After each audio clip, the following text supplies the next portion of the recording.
colegas, eu me chamo Dudu, professor de literatura. Não estamos mais aqui em sala de aula, aquele calor afetivo que marca a nossa relação. Vim para o estúdio, um frio do ar-condicionado, mas para tentar ajudar vocês nesse momento. A ideia é a gente ganhar tempo, ganhar espaço para que você faça uma boa prova. Vou discutir 5 obras com vocês. São análises concisas, mas com os principais elementos que você precisa para ir bem para a prova. Vamos agora pegar o livro O Cortiço, clássico da literatura brasileira. Primeiro, autor Aloísio Azevedo, maior autor do naturalismo brasileiro, publicação 1890. Vocês se lembram, segunda metade do século XIX, você tinha o realismo / naturalismo como a estética que mais se destacava na prosa brasileira. O Cortiço é o maior e principal exemplar do naturalismo. Dudu, qual que é a diferença do naturalismo para o realismo? Vocês se lembram que nós já vimos isso em sala de aula. O naturalismo, ele é uma parte do realismo. Quando a obra realista possui uma dicção, um caráter ou um tom mais cientificista, você vai chamá-lo de naturalista. Na verdade, o realismo em si já recebeu influência e recebe influência das teses científicas da época. Mas quando essa influência se faz de forma mais gritante, você vai chamar de naturalismo. Para ficar mais didáticozinho, você vai dizer o quê?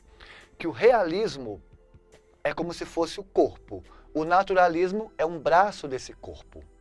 O realismo é a coluna vertebral. O naturalismo é uma vértebra dessa coluna. Ou seja, a parte científica, mais científica do realismo, você vai chamar de naturalismo. O realismo tem uma veia científica, o naturalismo tem uma artéria científica.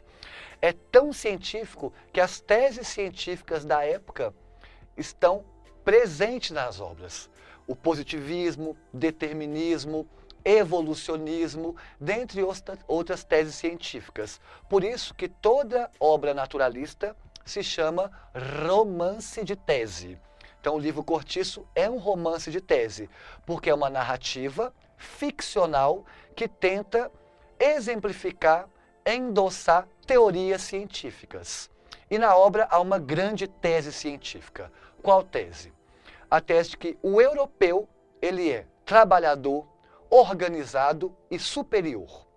Já o brasileiro é preguiçoso, cheio de vícios e inferior. Isso é uma tese científica da época. Acreditava-se, por meio da ciência, que os europeus eram superiores no plano genético e o brasileiro inferior. E essa tese que vai atravessar toda a obra.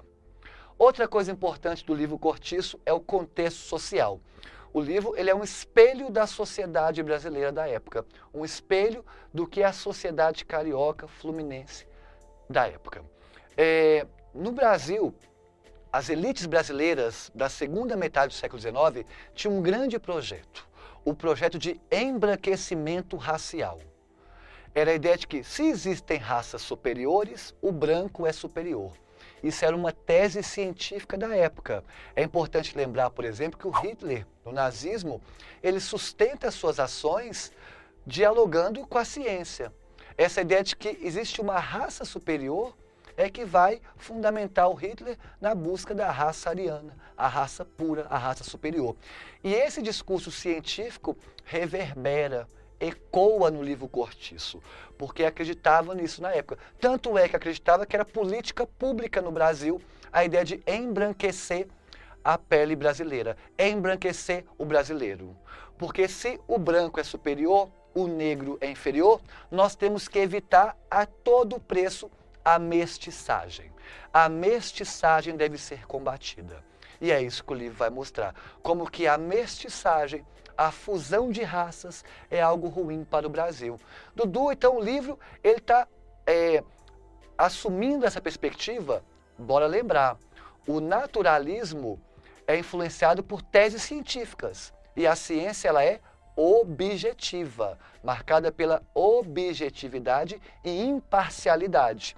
Então o livro busca ser imparcial, busca ser objetivo. Então, não vai dizer se isso é bom ou ruim. O livro vai mostrar como a ciência da época pensava. E para a ciência da época, e para o governo brasileiro, e para as elites brasileiras, ou parte da elite brasileira, a mestiçagem era ruim. E esse posicionamento era sustentado no que nós chamamos de racismo científico. Então, na obra, vai ter esse racismo científico, essa tese científica. Outra coisa importante do livro é o espaço. Vocês lembram, todo mundo viu isso no colégio, que o Cortiço não tem um personagem principal. O personagem principal é o próprio Cortiço. Né? O protagonismo da obra vai estar para o Cortiço e as pessoas que moram lá. Tanto é que o Cortiço ele vai ser humanizado na obra. Mas antes de abordarmos isso, tem uma coisa importante. Por que o espaço é fundamental? Porque o livro vai ser um espelho da sociedade brasileira da época e de hoje. Por isso que esse livro continua sendo abordado. Primeiro, no livro, de forma ficcional, vai ter uma dicotomia, uma polaridade, um contraste, dois espaços opostos. Um espaço é o sobrado, o outro espaço é o cortiço. Essa antítese, esse contraste, essa oposição entre sobrado e cortiço vai ser uma alegoria, uma metáfora do espaço brasileiro. A sociedade brasileira é uma sociedade desigual, contrastante, antitética e oposta. Esse é o modelo de sociedade, o modelo urbanizado no Brasil. Vamos pegar todo o bairro de elite brasileiro é cercado por uma região periférica, uma população mais pobre, aleijada, excluída, né? Historicamente chamado de favelas. Em Belo Horizonte, isso é claro. É mais claro ainda no Rio de Janeiro, em que você vê bairros nobres cercados por morros. Então, esse contraste entre bairro nobre e morro, ou entre elite e periferia, vai ser alegorizado na obra entre sobrado e cortiço.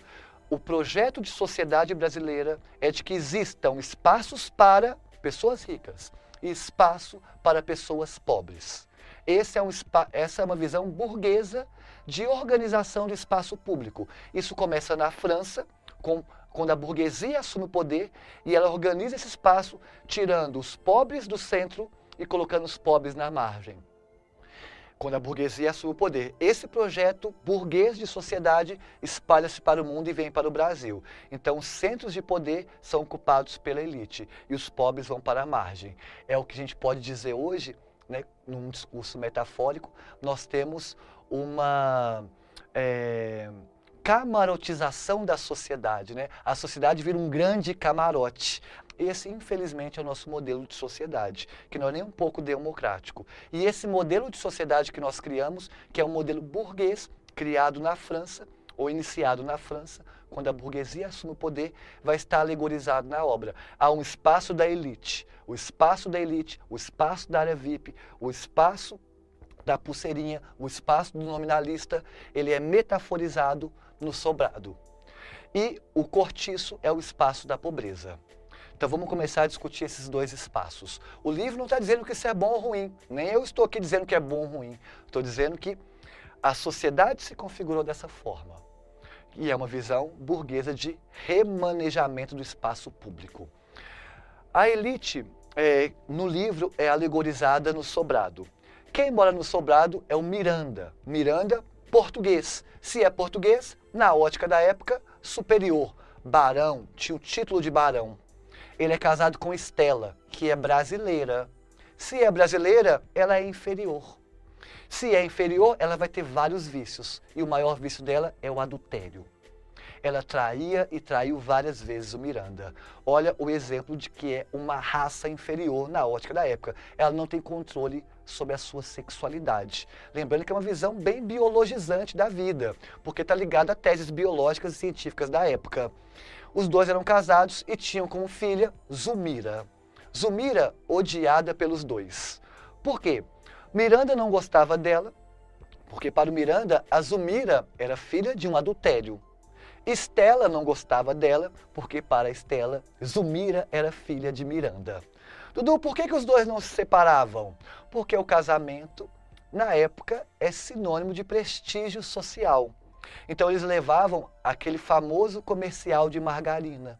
que nós vemos em vários casais e arranjos das nossas famílias, né? Pessoas que são publicamente felizes, mas internamente infelizes. Então era um casal infeliz, mas tinha um casamento de aparência, um casamento de interesse, já que o casamento é sinônimo de prestígio social, mas eles se odiavam. Então a Zulmira, ela era odiada pelos pais. Isso no espaço da elite, cujo patriarca ali, igual eu falei para vocês, o Miranda, português, barão. E no espaço do cortiço? O cortiço são as margens, é quem não está fazendo parte do camarote social. É onde estão as sujeiras sociais. E o que são as sujeiras sociais numa perspectiva burguesa da época? São os pobres. Nós não queremos nos misturar com pobre, porque pobre é sujeira. Então vamos criar um camarote para nós. E esse camarote era, no caso, o sobrado do Miranda. Só que do lado tinha todas as sujeiras. Quem são as sujeiras? Os pobres, negros, homossexuais, travestis, pessoas ligadas às culturas negras, como o candomblé, uma religião de matriz africana, a capoeira, tudo aquilo ligado à negritude, né, que era tido como uma raça inferior, são sujeiras sociais, tem que sair do centro. Nós temos que higienizar a sociedade. Esse era um projeto social do Pereira Passos, no Rio de Janeiro da época. Temos que limpar a cidade. Limpar a cidade significava, dentre outras coisas, retirar a sujeira que eram os pobres. Então o livro já mostra um Brasil antitético. De um lado, você tinha um Brasil organizado, higienizado, de bom gosto, de bom tom, alegorizado no sobrado. Do outro lado, um Brasil atrasado, promíscuo, sujo e doente. Esse Brasil estava no cortiço. É o contraste ali. E um do lado do outro. O que separava o cortiço do sobrado era um lote vago, que é metáfora dessa linha tênue que separa esses Brasis, esse Brasil plural. Como é um livro que aborda a realidade com o olhar da ciência, ele vai ter uma visão mais genérica dos personagens, porque a ciência não se preocupa com o específico, ela se preocupa com o geral. Então, por exemplo, não existe, você não vai no médico, o médico não vai dar para você um remédio específico para você. Você vai tomar um remédio feito para a população em geral. A ciência, ela opera com o geral e não com o específico. O livro, como vai ter uma veia científica, vai olhar o geral. Por isso que os personagens são o que nós chamamos de personagens arquetípicos. Arquétipos são modelos sociais. Um personagem arquétipo é aquele que corporifica uma identidade coletiva, representa um grupo social, e isso é marca da literatura naturalista. Pega, por exemplo, todos os livros naturalistas tinham tipos sociais. Tinha a prostituta, o marinheiro, o padre. Quer dizer, são personagens estereotipados. E todos na obra são estereotipados. Começando com Bertoleza. Quem é Bertoleza? Negra, escrava. Bertoleza era muito amiga de João Romão, que é também um personagem arquetípico. João Romão, branco, europeu. João Romão, ele encarna o capitalismo, mas o capitalismo selvagem, que é o que a obra vai combater e nós vamos ver daqui a pouco. Então, Bertoleza, negra, escrava, amiga de João Romão, arquétipo, modelo do capitalista selvagem. Bertoleza juntava dinheiro para poder comprar sua carta de alforria. João Romão, capitalista selvagem, viu que, se juntando com Bertoleza, ele ganharia duas coisas. Primeiro, o dinheiro que ela guardava, as economias dela, da carta de alforria, ganharia também sexo de graça. E um terceiro elemento, ganharia também mão de obra, que era uma negra escrava para trabalhar com ele. E ele, perverso, capitalista selvagem, uma caricatura do capitalismo opressor, ele seduz Bertoleza. Bertoleza, negra, analfabeta, escrava, tendo a possibilidade de casar com um branco, de se purificar com um branco, porque na época a negritude era tida como inferior. Por isso eu ponho purificar entre aspas. E aí ela vai namorar João Romão. E com isso, o que ela ganharia? A primeira coisa, João Romão entrega para ela uma carta de alforria. Só que essa carta de alforria é fake, mentira. Ele simulou uma carta de alforria e dá para ela. Ela, negra, analfabeta, escrava, acreditou. E ela ganharia também essa possibilidade de um prestígio maior na sociedade, já que ela, negra, estava se casando com um branco. Os dois começam a namorar. Outra personagem arquetípica, Rita Baiana. Rita Baiana é negra, sensual, sambista. Olha o determinismo, olha o discurso científico. Na época, acreditava-se, por determinismo, que a raça determina o personagem, determina a pessoa. Então acreditava-se que o negro era mais sensual do que o branco. O negro era mais sexualizado que o branco. Por isso que Rita Baiana é sensual. É o racismo científico. E esse racismo científico, infelizmente, reverbera na nossa sociedade como um racismo cultural. Essa ideia de a gente sexualizar os corpos negros, né? Fetichizar os corpos negros, né? Sobretudo das mulheres negras. Pega a Globeleza como exemplo, né? Isso é um racismo velado que há na sociedade. A gente sexualizar, né? Fetichizar os corpos negros e fazer piadas com esses corpos, né? Sempre associando o negro à promiscuidade, à sexualidade. Isso é um racismo velado, que a gente nem percebe que a gente comete, mas que está presente hoje. E ele é fruto de um pensamento científico da época, que acreditava, por meio genético, que a negra é muito mais sexualizada, porque ela não tem controle sobre a sua sexualidade, já que é uma raça inferior. Assim como Estela, apesar de não ser negra, não tinha controle sobre a sua sexualidade, porque era uma raça inferior, já que era brasileira, produto de mestiçagem. Tinha no sangue dela algum elemento da negritude. Está vendo o racismo científico ecoando no racismo cultural que nós temos hoje? Por isso que esse livro é importante para entender a sociedade de hoje. Então, Rita Baiana, negra, sensual, sambista, gostava da farra, porque na visão racista o negro não quer saber de trabalhar, só quer saber de vida boa, de malandragem. Essa é a tese do livro, né, de que o brasileiro é inferior, o negro é inferior. Ela namorava o Firmo, que é um capoeira. Só que ela depois começa a namorar Jerônimo, que é um branco europeu que morava no Cortiço. Quem que é o Jerônimo? O Jerônimo, branco europeu, começa a namorar com a Rita Baiana com um processo similar do que aconteceu com o João Romão e a Bertoleza. A Rita Baiana iria namorar com um branco. Era a chance de, entre aspas, se purificar e ter um prestígio social porque é uma negra com um branco. Jerônimo era um português sério, trabalhador, casado com a Piedade, mulher religiosa, séria, bela, recatada e do lar. Assim era a Piedade. Os dois eram casados, com a Jerônimo e Piedade. Só que os dois personagens moram no Cortiço, e o Cortiço é um espaço de promiscuidade, vem o determinismo, o meio vai determinar os personagens. Então o que acontece? Jerônimo e Piedade começam a se abrasileirar. E os dois se abrasileirando, o Jerônimo começa a gostar de samba, começa a gostar de cachaça, começa a se sexualizar cada vez mais. E ele, não tendo mais controle sobre a sexualidade, totalmente determinado pelo meio, larga Piedade, que era uma mulher bela, recatada, do lar, para ficar com Rita Baiana, que era negra, sambista, alcoólatra. E aí o Jerônimo, ele é abrasileirado e fica com Rita Baiana. Piedade também acaba sendo determinada pelo meio. E ela, determinada pelo meio, vai ter uma vida também lasciva, né? Uma vida vadia, porque o meio acaba tirando essa religiosidade dela. Outra personagem importante, também arquetípica, lembrando que todos os personagens são arquetípicos. Pombinha, o próprio nome já diz, Pombinha, uma moça virginal, de família. Mas o pai morreu e ela foi obrigada a morar no Cortiço com a mãe. Pombinha não menstruava, ela tinha essa patologia. Todo livro naturalista gosta de doenças, patologias, porque é um discurso científico que vem por cima disso. E aí Pombinha tinha que menstruar para poder se casar, porque na época só era considerada mulher a partir do momento que menstrua. E aí poderia se casar. Pombinha não menstruava nunca, e a mãe queria que a filha menstruasse para poder casar e sair daquele espaço.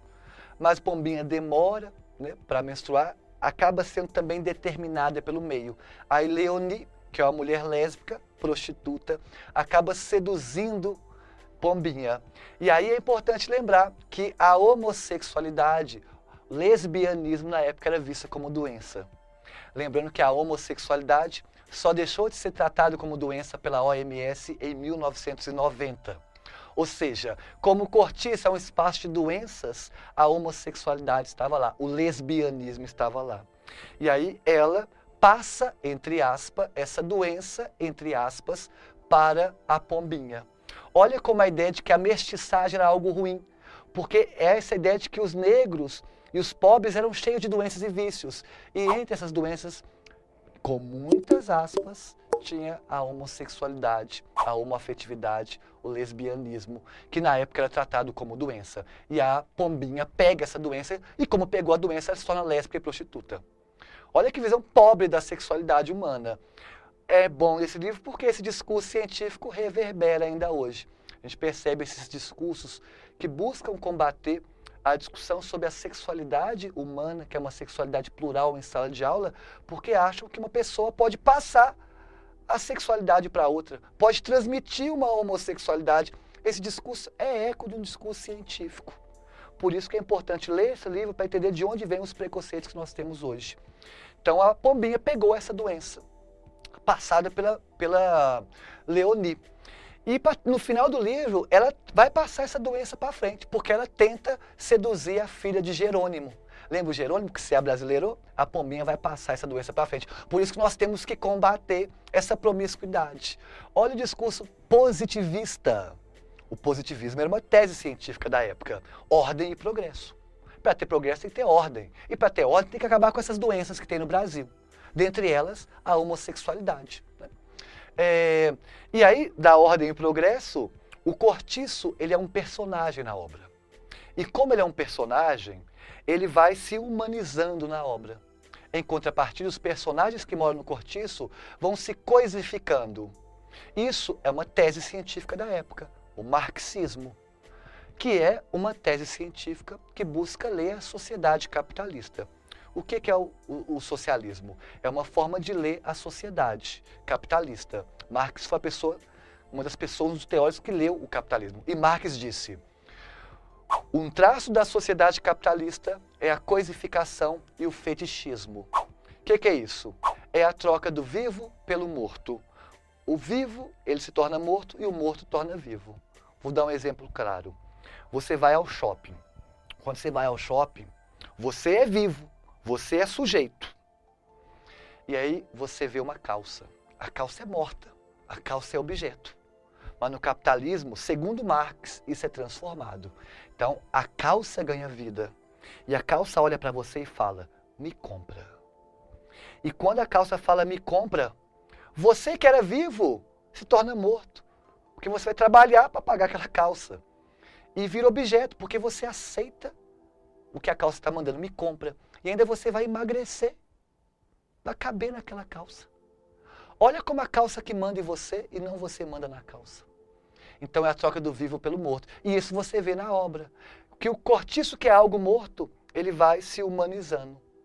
E os personagens que lá moram são todos coisificados, reificados, objetificados. Né? São máquinas que trabalham exclusivamente. Viu o olhar marxista? Ah, Dudu, então é um livro comunista? Não. Ele está pegando teses científicas da época e projetando na obra. E aí, como o livro ele é um ser vivo, como o Cortiço é um ser vivo, ele vai crescendo, crescendo, crescendo. Mas tem um grande incêndio. Esse incêndio que tem, põe fogo em todo o Cortiço. E quando tem um incêndio, o João Romão, que era o dono do Cortiço, lembra do João Romão, capitalista selvagem? Ele era o dono do Cortiço. Porque o João Romão, ele, quando se une com a Bertoleza, ele pega aquele dinheiro da Bertoleza e investe no Cortiço. E começou a ganhar dinheiro. E quanto mais dinheiro ele ganhava, mais crescia o Cortiço. Então, João Romão estava riquíssimo, só que tem um incêndio. Quando tem um incêndio, o João Romão tinha seu caixa, tinha um dinheiro guardado. O que ele vai fazer? Abrir outro cortiço? Não. Olha a ideia de ordem e progresso. Se tem ordem e progresso, é a ideia de que a sociedade vai progredindo, a sociedade vai crescendo. Então, a sociedade vai dar um passo maior. Aquele Brasil atrasado, sujo, promíscuo de Rita Baiana, fica para trás. O incêndio queima tudo isso. E o João Romão dá origem a um novo espaço, chamando agora de Vila João Romão. A Vila João Romão é metáfora desse Brasil moderno, desse Brasil avançado, que não tem espaço para vadios, não aceita vadios, não aceita pobres. Eles que vão para as margens. Lá agora é só pessoas de classe média. E aí vamos para o final do livro. No fim do livro, o João Romão, arquétipo do capitalista selvagem, João Romão que era português, aí se pergunta, Dudu, mas se o João Romão é português, e o português na obra é tido como superior, por que ele é tão desumano, tão capitalista selvagem, passou para trás Bertoleza? Porque João Romão estava morando no cortiço, ele era dono do cortiço. Com isso ele acaba pegando vícios da brasilidade. E um desses vícios é o mau caráter, que é tido na época como uma doença moral.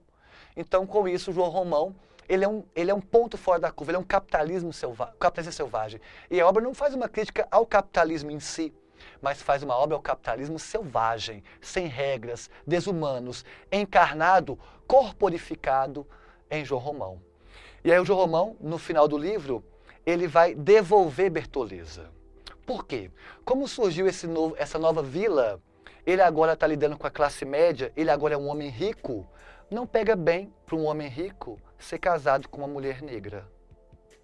Então ele não ia ser bem visto na sociedade casado com uma negra, escrava, analfabeta. Então ele devolve Bertoleza. Como a carta de alforria era falsa, os antigos donos vêm para pegar Bertoleza. E aí, nessa hora, quando Bertoleza percebe aquilo, ela tenta fugir.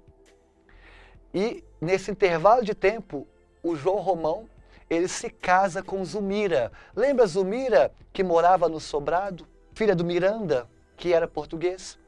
João Romão se casa com Zumira, que Zumira é branca. E aí sim, ele agora é um homem rico, branco, casado com uma mulher branca. Tudo aquilo que a nossa sociedade aplaude. Um homem branco, rico, casado com uma mulher branca. É o que a nossa sociedade aplaude.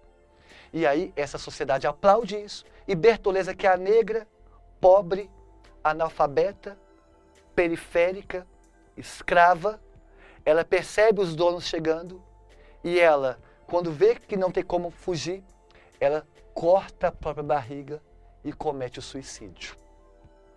Com isso o livro termina com esse suicídio de Bertoleza e é apontando uma crítica a esse capitalismo desumano, a esse capitalismo desigual, exercido por João Romão. Repetindo, não é uma crítica ao capitalismo em si, mas esse capitalismo que o João Romão encarna. O livro ele não quer defender algo ou denunciar algo. Ele tenta ter uma visão imparcial, marca das teorias científicas da época, a imparcialidade. Só que nesse final ele faz uma crítica ao racismo cultural que é no Brasil e também uma crítica a esse capitalismo desenfreado e sem regras. Por isso, Cortiço é um livro fundamental, porque é um livro que estão registradas ali as teses científicas da época que ecoam hoje como elementos preconceituosos que estão enraizados na nossa sociedade. Por isso que é um clássico da literatura. Boa prova para vocês e boa sorte.